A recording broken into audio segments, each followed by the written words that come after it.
Certamente o Senhor Deus não fará coisa alguma sem ter revelado o seu segredo aos seus servos, os profetas.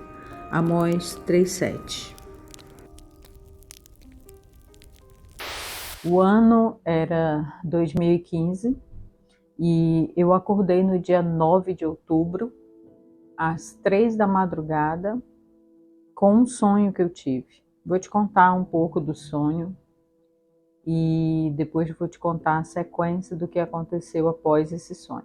Eu me vi na rua, com uma parte de nudez, muito envergonhada com a situação, tentando chegar até a minha casa, ao portão do meu condomínio. E eu pedi de uma amiga que trouxesse uma roupa para eu me cobrir. Ela trazia um véu de noiva, mas estava muito sujo. O véu estava completamente sujo. E eu falei, não quero colocar isso. Ela falou, mano, é o que tem, coloca.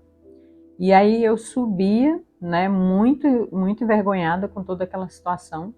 E na sequência disso, eu já via eu, meu marido e minhas 2 filhas na sala. Quando eu abri a porta da minha casa, o corredor do meu prédio estava pegando fogo.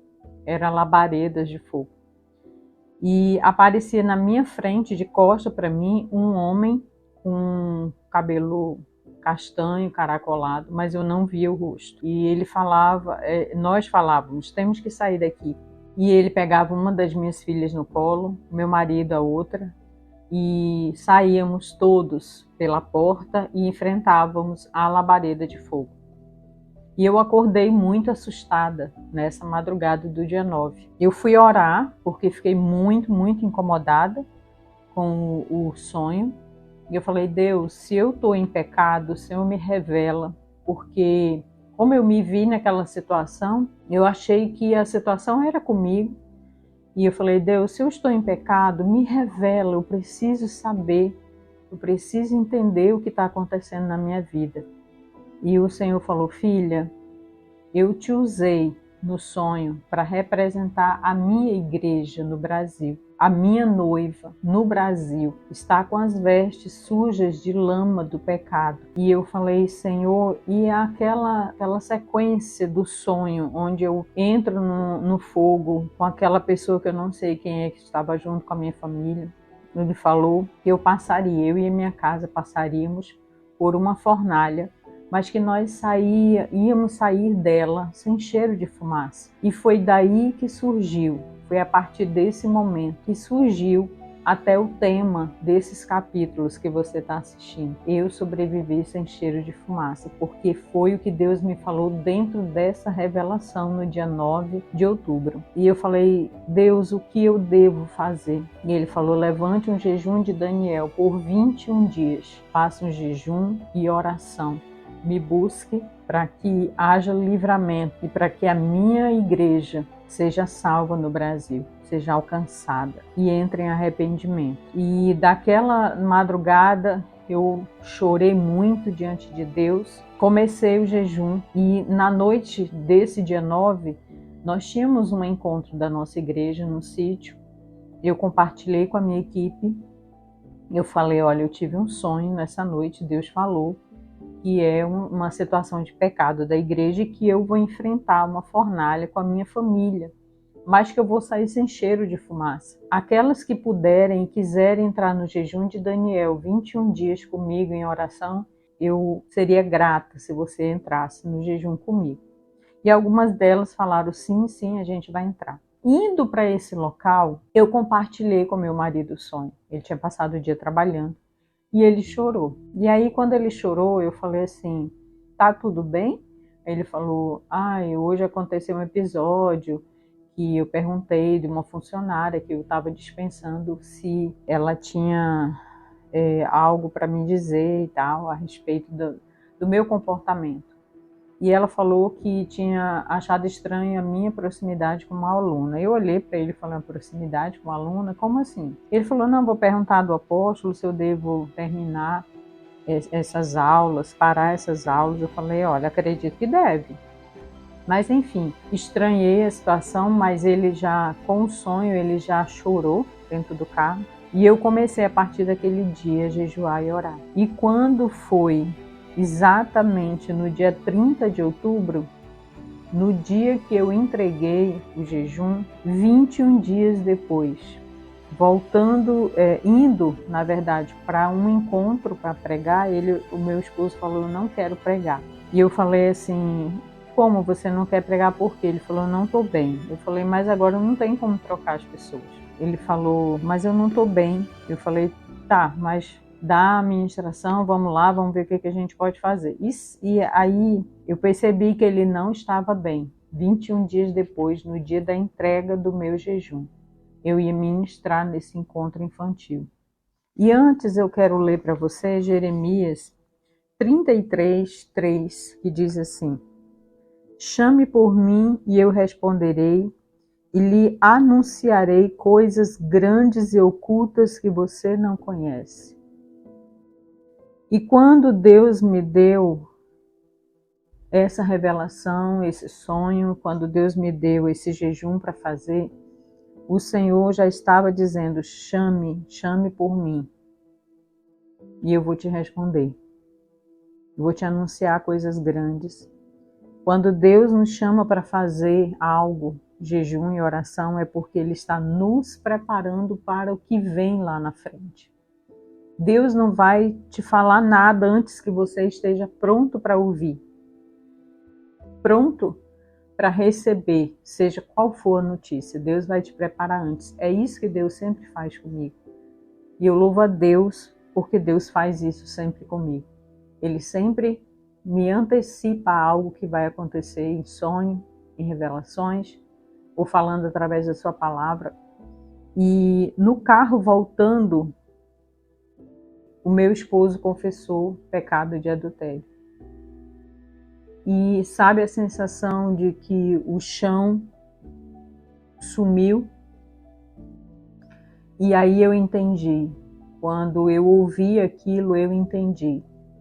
Se Deus não tivesse me convocado para um jejum e oração, eu não estaria de pé. Gente, mesmo com tudo aquilo, o chão se abriu e foi o início da minha fornalha. Ali iniciou a minha fornalha ardente. A partir daquele momento, a minha vida ficou despedaçada. Porque eu tinha vivido 9 anos com essa pessoa em um casamento que era maravilhoso. Já estávamos juntos há 9 anos e era tudo maravilhoso. Sabe quando você não percebe que há algo de errado, aparentemente está tudo sob controle, que dias antes o teu marido te leva um passeio e faz declarações de amor, e até no próprio dia mesmo faz declaração na rede social, e você fica se perguntando aonde foi que eu errei. Porque acaba que você se culpa, vem culpa sobre você, vem pensamentos de culpa. E aquele foi um ano muito difícil para mim.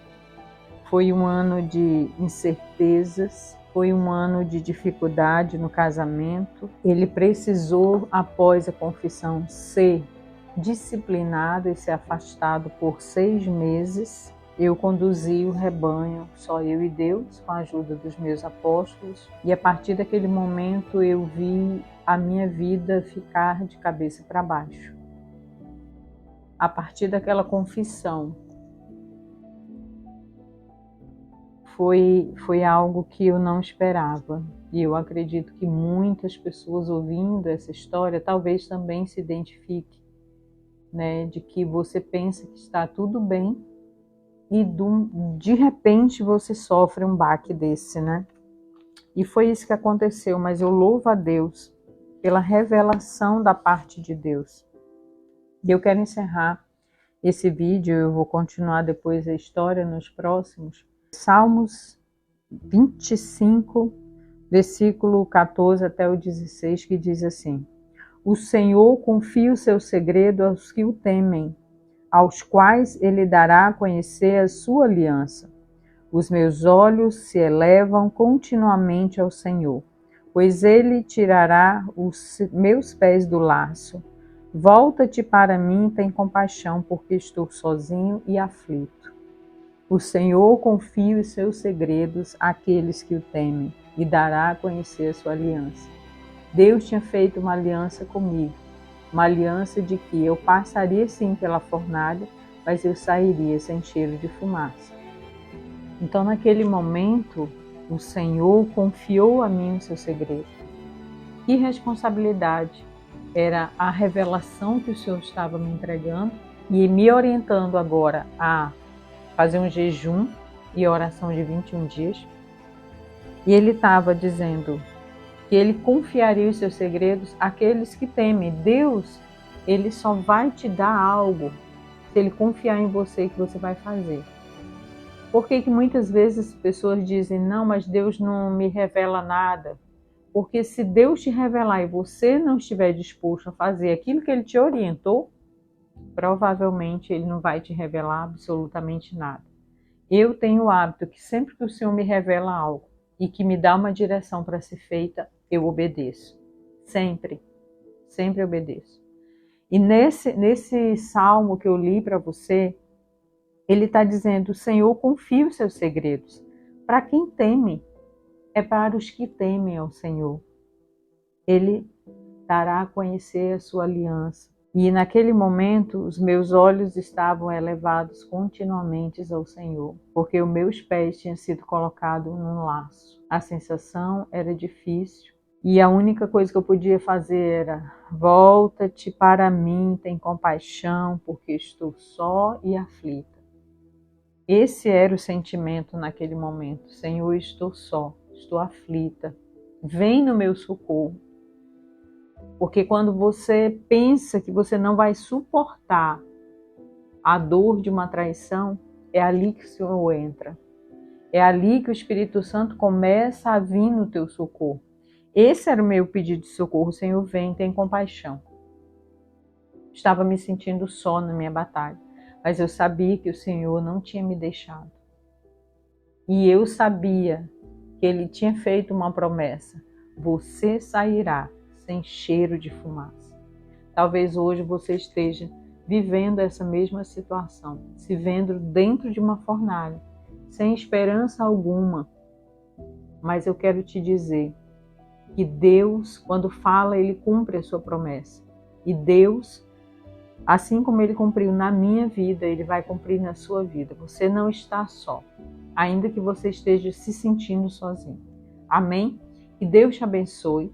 E que Deus te faça sair de seja qual for a fornalha que você esteja passando no dia, hoje, nesse momento que você me ouve.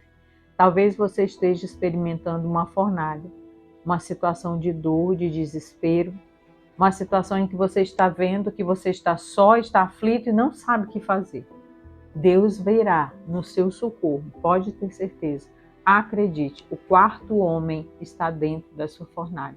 Deus te abençoe, shalom, graça e paz. Até o próximo vídeo.